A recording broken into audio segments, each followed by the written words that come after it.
चटणी भाजी गरम गरम स्वादिष्ट जेवण झकास तडका धरम खमंग वास मसाल्याची शान सुखाचा घास मिळेल रोज नवा चान तो मसाला मोमनच चवीन बारले प्रत्येक घासात स्वर्ग उतरले.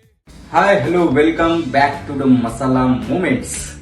तर गाईज काय आज झालंय आम्हाला दोघांना खूप लेट, त्यामुळे काय की काय बनवावं आणि काय व्हिडिओ शूट करावा असा प्रश्न आम्हाला पडला होता. पण म्हटलं यार आपण नेहमीच असं काही जे काही उशीर झाल्यावर बनवतो, जे इझी रेसिपी आहे, जे आपल्याला दाखवायचंय, मेन मोटिव्ह जो आहे आपला की बिझी टाइम मधून आपण कसं मॅनेज करणार आहेत शूट हे सगळं किंवा कुकिंग कशी मॅनेज करणार आहोत, तर ते आपलं राहिलं होतं करायचं आहे ना. दरवेळी आपण पनीर किंवा नॉनव्हेजचे आयटम्स वगैरे वगैरे जे करतोय, तर त्याच्या व्यतिरिक्त आपण जे काही करतो रेग्युलरली ते आपल्याला दाखवायचंय.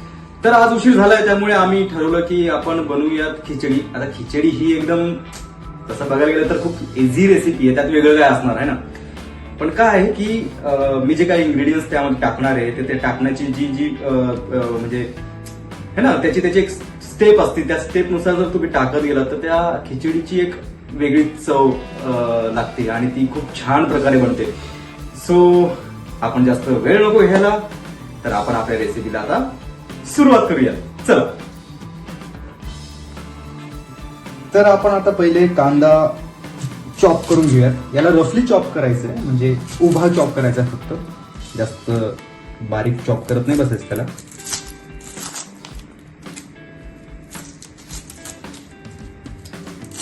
हे सालपट काढणं जरा अवघड काम आहे ना, वेळ जातो त्याच्यात. सो पहिले कांदा उभा चॉप करून घेऊया.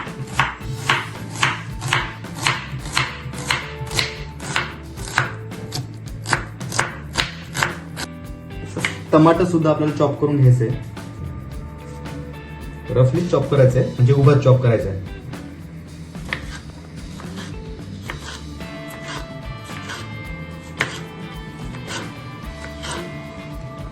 यासोबत एक बटाटा सुद्धा कापून घ्यायचं. याला थोडं बारीकच कापायचं, कारण शिजायला जास्त वेळ लागणार नाही. आणि विशेष म्हणजे याचं जे सालपट आहे ते काढायचं नाही है ना, त्याने एक वेगळी चव लागते, चांगली लागते.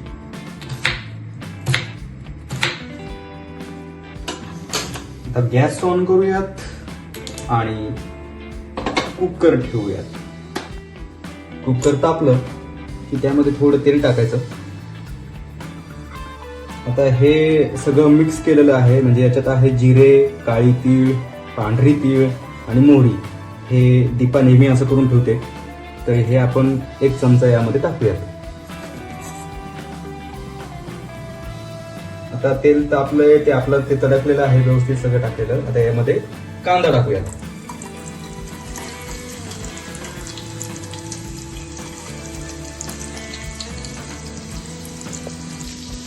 हे सगळं व्यवस्थित मिक्स करून घ्यायचं.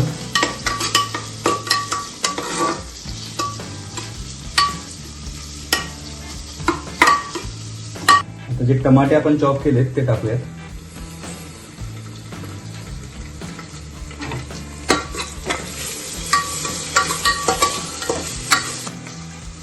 यामध्ये अद्रक लसूण पेस्टचा एक चमचा टाकूयात.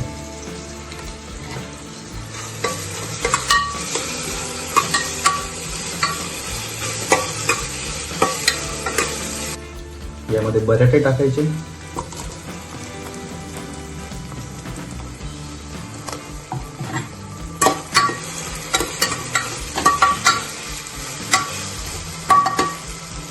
आता यामध्ये शेंगदाणे टाकूयात आपण. आता यामध्ये फ्रेश कोरिएंडर, कोथिंबीर ती कट करून घ्यायची.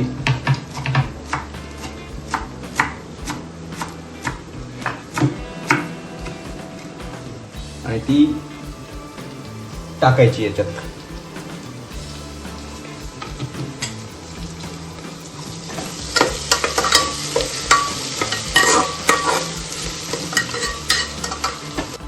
तर यामध्ये पावडर मसाले टाकूयात. एक चमचा लाल तिखट. हे तिखट माझ्या घरचं आहे, त्यामुळे ते खूप तिखट आहे. कांदा लसूण मसाला 2 चमचा, हळद 1 चमचा आणि कोरिएंडर पावडर ही पण 1 चमचा.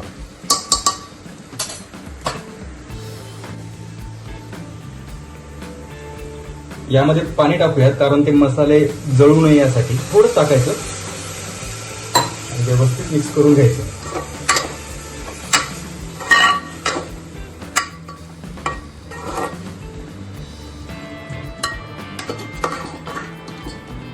तर बघू शकता मसाले सगळे एकदम व्यवस्थित फ्राय झालेले आहेत आणि अशा प्रकारे सगळं झालं पाहिजे.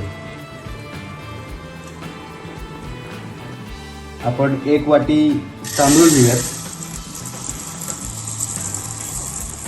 आता यामध्ये तुरीची डाळ टाकायची. इथे तांदूळ आणि तुरीची डाळ ना मी 2 पाण्याने धुवून घेतलेली स्वच्छ आणि याला 15 मिनिटापासून मी पाण्यात भिजत ठेवलेलं आहे. आता हे सगळं आपण यामध्ये टाकायचं.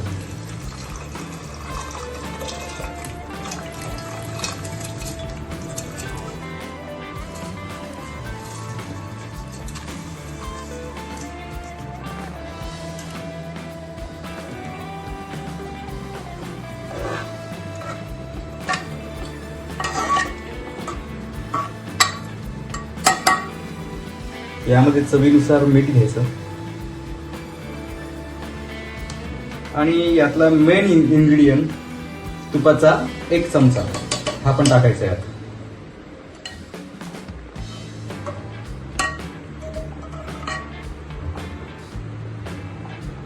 आता प्रेशर कुकरचं आपण झाकण लावून घ्यायचं आणि 3 ते 4 शिट्ट्या होऊ द्यायचं. आपली खिचडी रेडी आहे.